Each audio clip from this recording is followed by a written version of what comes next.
candlelit scriptorium of St. Odo's, Abbey, a stone chamber lined with wooden desks, ink pots, and stacks of parchment.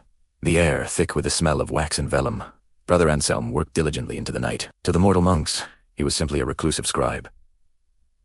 A pale man with deep-set eyes, always who'd date awake when others slept. In truth, he was a Malkavian vampire, embraced decades earlier, and now hiding among the faithful. At first, his presence went unnoticed. He copied psalms, illuminated letters with gold leaf, and worked quietly while the mortals dozed. But gradually, strange things began appearing in his manuscripts. Where he should have written Gloria in excelsis Deo, golden letters adorned with angels, the text instead read Gloria in excess of echoes, with tiny sketches of bats dangling upside down. Margins meant for holy vines and flowers grew instead into grotesque doodles.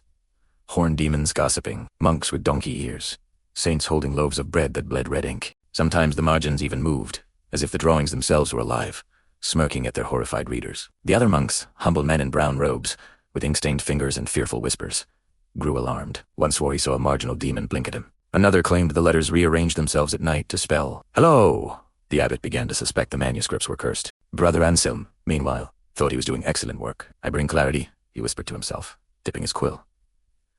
"A raven feather sharpened to a wicked point. Into ink, the word lives more vividly when it wriggles."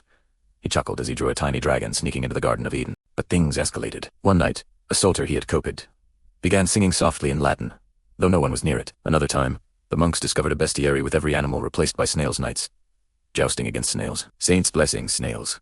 A snail seated upon the throne of heaven. Rumors spread through the abbey.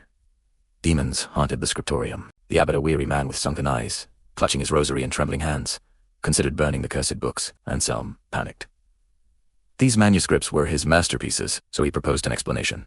"Perhaps God sends signs through me," he said with wide eyes. "Visions too profound for you to grasp." To his surprise, some monks believed him. They whispered that Anselm was touched by divine madness, a prophet cloaked in ink.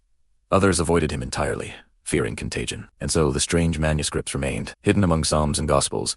Anselm's marginalia spread, copied and recopied by unsuspecting scribes, carrying fragments of his madness across kingdoms. Late at night, as candles guttered and shadows lengthened, Brother Anselm would smile at his work. On the parchment before him, a saint with a solemn hello leaned down to whisper to a grinning demon in the margin, "Beneth, Tim." Anselm scrawled a final note.